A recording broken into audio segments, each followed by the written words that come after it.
Boa tarde a todos. Sejam bem-vindos ao nosso webinar com o tema Vencendo os Desafios de Serviços em Tempos de Crise. Para iniciar, quero agradecer a presença de todos e pedir a gentileza de reservarem as perguntas para ao final da apresentação, onde poderemos interagir sobre os assuntos abordados, ou também enviar um e-mail que estará destacado ao final, ok? Trouxemos aqui alguns pontos que acreditamos serem bastante interessantes a este público, abrangendo o contexto atual das empresas de serviço no Brasil, os principais desafios que normalmente enfrentamos e uma ideia de como estruturar uma área de gestão de serviços e também como estruturar um dashboard de indicadores e como selecioná-los para aumentar nossa assertividade aí na questão de análises. E vamos falar também um pouquinho sobre as ferramentas para sustentar essas iniciativas. Bom, além da crise política e econômica que estamos vivenciando, que já traz uma série de riscos e incertezas, principalmente sobre novos investimentos, eu quero compartilhar um pouco também do que considero bastante importante no planejamento da estratégia, que é o contexto de segmentos de serviço gerando esse habitat de concorrência. Notem que nós tínhamos até o ano passado cerca de mais de 1 milhão de empresas abertas somente no setor de serviços, distribuídos nos segmentos que podemos ver no gráfico. Aí no top, a prestação de serviços à família, descendo profissionais administrativos e complementares, onde entra aí a categoria de consultoria, e descendo aí transportes, manutenção e reparação, informação, comunicação, outras atividades imobiliárias lá. Isso é o número de empresas abertas por segmento. Isso a gente pode notar aí também alguns pontos de oportunidade, onde estruturar melhor a empresa que a gente quer abrir.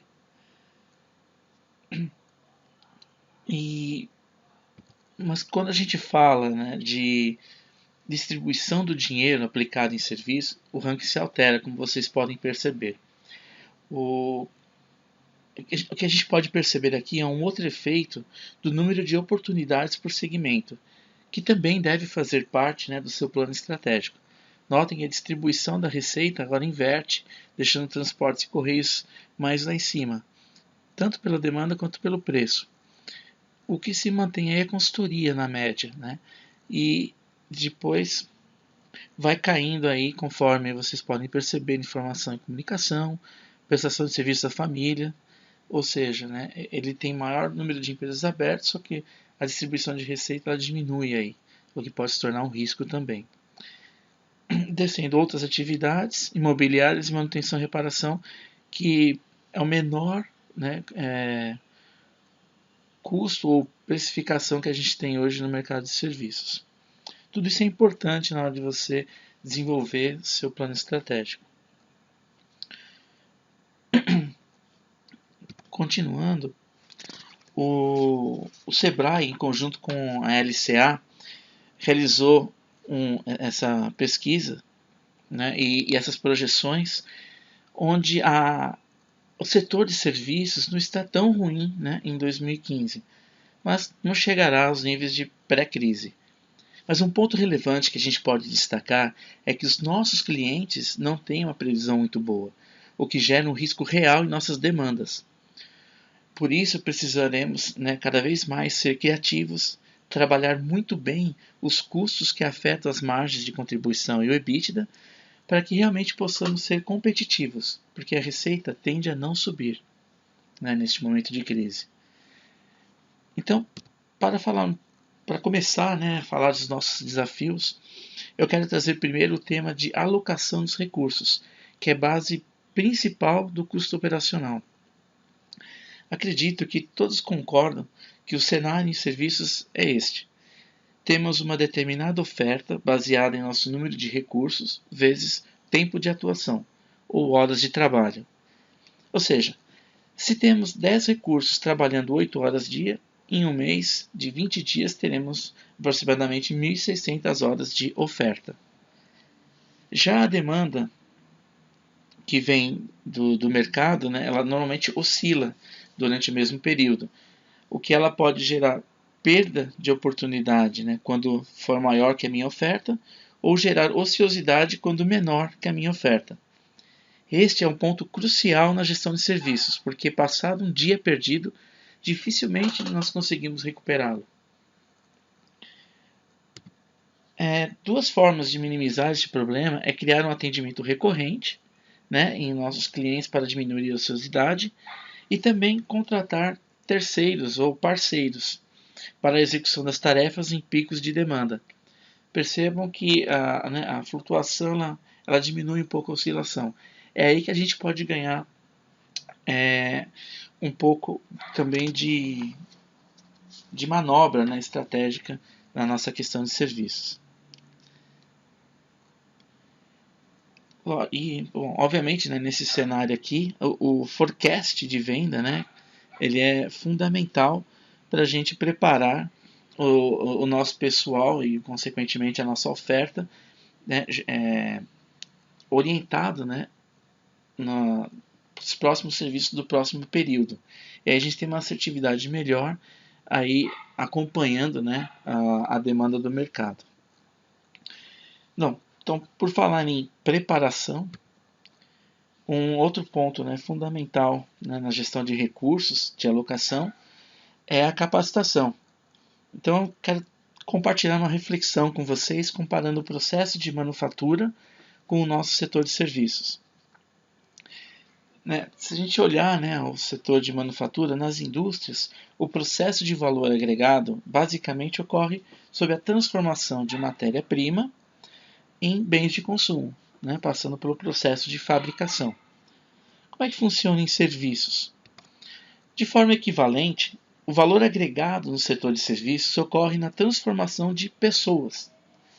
O que a gente precisa, então, é gerar conhecimento e buscar experiências nas pessoas, a fim de termos resultados efetivos dentro das expectativas dos nossos clientes. O maior desafio aqui é tangibilizar as entregas dos nossos serviços, o que deve ser definido no início de qualquer contrato.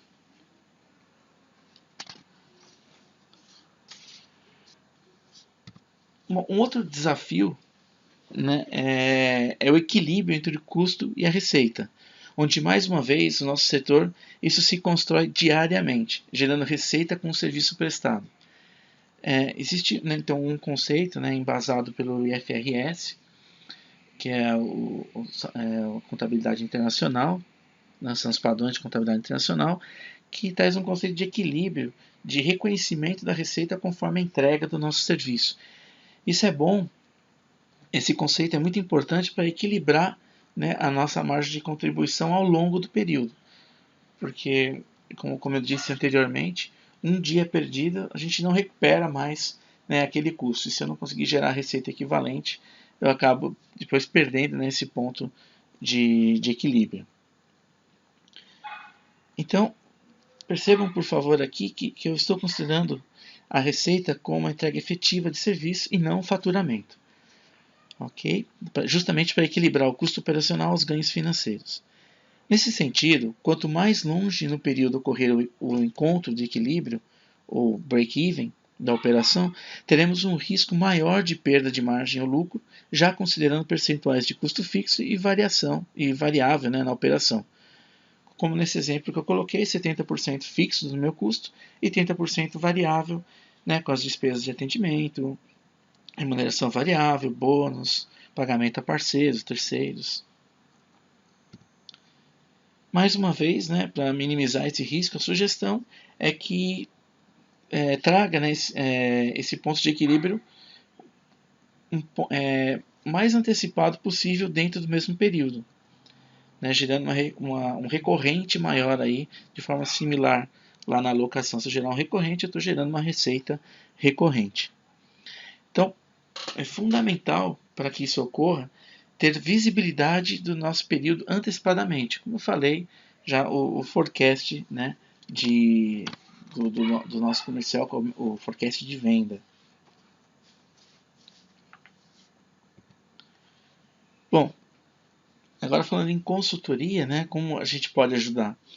Para tudo isso, a gente oferece então essa consultoria na estruturação da área de gestão de serviços, que também podemos chamar de PMO ou RMO, PMO sendo Project Management Office e o RMO como Research Management Office. Ou, na verdade, qualquer outro nome que faça sentido dentro da sua organização, mas que a ideia seja gerar governança. Ok? A estratégia, então, é baseada num plano estratégico, né, das organizações, trazendo um forte vínculo das iniciativas aos objetivos estratégicos, através de um plano, um roadmap, ajustado ao poder de investimento e criando um equilíbrio entre quick wins e mudanças mais profundas na organização. Costumamos associar a empresa a um corpo humano, né, fazendo uma alegoria, onde imaginando um estado de crise, né, onde normalmente temos mais ou menos 3 receitas médicas, ou 3 níveis de receitas médicas, né, para o nosso corpo em estado de crise. São as ações de analgésico. É aquele remédio que elimina a dor rapidamente, né, mas não causa a cura de fato. Né? Ele resolve ali naquele momento. Outros são as ações de antibiótico. É um processo um pouco mais demorado, que exige disciplina e padrão. Né? A gente vai ter que tomar esse remédio 7 dias por semana, a cada 8 na semana, desculpa, a cada 8 horas. Ou seja, você tem que seguir ali uma disciplina para que realmente tenha o efeito desejado. E, por último, as vitaminas, né? Ações de vitamina, onde fortalece o corpo para evitar novos problemas. Essa é uma ação mais de longo prazo, mas essa alegoria é legal para trazer nas nossas organizações que a gente tem que fazer um mix, né, dessas ações. Não adianta só trabalhar com os analgésicos e eliminar a dor rapidamente, que isso não vai ter depois uma sustentabilidade na operação. Também não adianta só aplicar antibiótico, que eu posso perder o timing de resolver algumas dores rapidamente e me manter sustentável para aguentar esperar a ação do antibiótico. E vitamina, para eu ter meus planos mais a longo prazo, fortalecer, né, as pessoas dentro da nossa organização, os conhecimentos, base de conhecimento, reutilização da nossa experiência e assim por diante. Né, ter uma metodologia, padrões estabelecidos e assim por diante. Nossa preocupação, então, nesse sentido da estruturação, é que existe uma área de governança, como eu disse, que possa ter um papel efetivo em todo o processo de captação e geração de venda, até a entrega do que foi contratado. Assumindo também um papel de gerenciamento ou suporte estratégico dentro da administração, atuando em alocações de recursos, análise de riscos e no desempenho operacional como um todo. Essa área de governança deve ter poder necessário para criar métodos e processos que tragam os resultados desejados. O primeiro passo é o diagnóstico de como se encontra a organização, apontando as oportunidades de mudanças e classificando-as em relação ao custo-benefício, para assim determinar um plano balanceado de ações com ganhos efetivos. Como eu mencionei, é um mix, né, trabalhando entre analgésico, antibiótico e vitamina. Um outro ponto a destacar nesse diagnóstico é determinar bem os alvos desejados, onde poderemos comparar a situação atual em relação a este novo estágio desejado, e assim direcionar o foco de priorização das ações. Desta forma, fica fácil visualizar onde investir e o que esperar do seu plano estratégico. Uma forma, né, de visibilidade é ter esse mapa estratégico estruturado com os objetivos bem distribuídos em perspectivas e organizados por temas que facilitam a percepção de integração entre esses objetivos, assim como os principais donos para que isso ocorra de fato. Então, a gente utiliza este modelo baseado no Balance Scorecard, né, dos autores Kaplan e Norton, né, são professores e consultores já bem conhecidos no mercado, de Harvard, e esse mapa ajuda a trazer um nível de visibilidade e facilidade na identificação e integração desses objetivos, determinando posteriormente o vínculo com as ações ou iniciativas planejadas, de planejamento. Notem então que a gente tem a perspectiva financeira, né, atuando nos nossos objetivos de ganho de margem, redução de custo, aumento de venda, na perspectiva de clientes, né? Então a gente tem um foco voltado para cliente, que é exceder expectativas, por exemplo, ser opção natural no nosso setor de mercado, atender, né, os prazos dentro do escopo, ou seja, uma série de objetivos ali voltados para o nosso cliente, aumentando inclusive a satisfação deles em relação ao nosso serviço. E uma outra perspectiva interna, onde eu vou trabalhar toda a parte operacional, né, trabalhar o nosso conhecimento, gerenciar a expectativa do cliente dentro de casa para fornecer um melhor serviço, desenvolver força de vendas e assim por diante. Então é legal nesse mapa que existem os vínculos causais, como vocês podem ver, que juntam os objetivos num direcionamento estratégico. E acima ali, isso difere um pouquinho de Kaplan, mas é bacana colocar ali o dono por tema estratégico. Né? Notem que aqui no exemplo, qualidade e solução de produto, ele traz uma linha de objetivos dentro das perspectivas. Né? Um outro ali, satisfação, fidelização de cliente, um outro grupo de objetivos. E ali na base do mapa, a gente vai trabalhar muito pessoas, cultura e infraestrutura da nossa organização. Então, na sequência, né, desse mapa, é fundamental criar indicadores que mostrem o quanto estamos evoluindo no plano e os resultados obtidos de fato com essas iniciativas.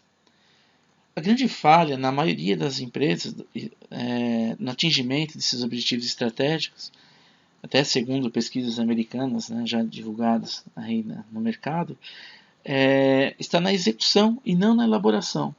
Então, algumas empresas dedicam pouco tempo no planejamento, que é um problema, mas outras que dedicam um tempo até de qualidade, conseguem montar todo um plano estratégico, bem estruturado até, não conseguem executar, porque não acompanham, né, a execução dessas iniciativas com bons indicadores e com boas reavaliações desse plano, que é o método PDCA.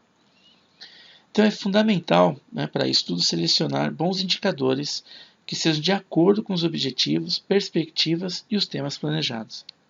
Aí sim, em cima deste pool de indicadores, uma boa estratégia que temos notado nas organizações é a cultura de uma gestão à vista, criando transparência e visão a todos os níveis de colaboradores.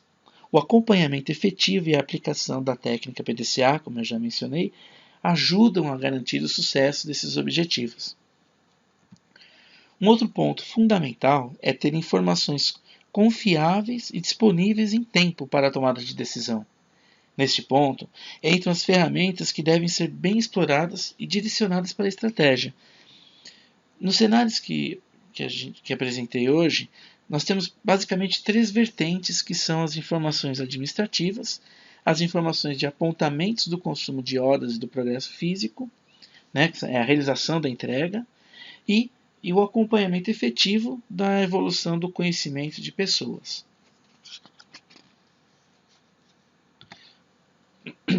Por exemplo, né, falando das soluções da JXpert, o PS Office já possui um amplo número de funcionalidades para administração e gestão do serviço dentro do cenário exposto hoje. Mas vocês podem combinar essas ações também com os RPs existentes em suas empresas, assim como ferramentas de LMS, que é Learning Management System. Um ponto fundamental, então, apenas reforçando, é ter as informações confiáveis, né, e disponíveis em tempo hábil, porque aí sim nós teremos uma boa gestão do nosso plano, dos objetivos, dos resultados e do acompanhamento desses. Uma outra ferramenta também muito importante dentro do contexto apresentado hoje é o Channel, né, também é uma solução da JXperts, que traz a visão integrada do plano estratégico já nos modos do BSC, do Balance Scorecard, com a administração de processos, portfólios e projetos para facilitar o acompanhamento. Né, como vocês podem ver, tem um dashboard interessante também dos indicadores, que é integrado, então você consegue realizar através de ferramenta, né, todos esses conceitos que eu trouxe hoje e que são fundamentais para uma boa execução. E também, né, na questão de processo, o que é interessante, né, no método PDCA? quando a gente faz o plano, executa, avalia, no final a ação ela pode ser ou replanejar, porque o resultado não está sendo efetivo, ou virar um padrão operacional. Então, os processos, né, aquelas ações que tiveram sucesso, tiveram bons resultados, elas têm que se transformar em um processo padrão, para eu garantir que esse resultado continue sendo bom. Né? Obviamente, esse processo de PDCA ele vai até surgir uma melhoria e aí começa tudo de novo. Mas então você ter tudo isso é muito importante. Bom, pessoal, é isso, né, que eu trouxe hoje para o contexto. Quero agradecer novamente aí a participação de todos. Espero que tenham gostado, né, do material e da exposição. E estou à disposição aí para discutir os pontos ou aprofundar em alguns deles, ou também vocês podem mandar e-mails aí para a gente discutir depois em outra ocasião. Tá bom? Então, muito obrigado aí de novo pela participação de todos. Um grande abraço. Boa tarde.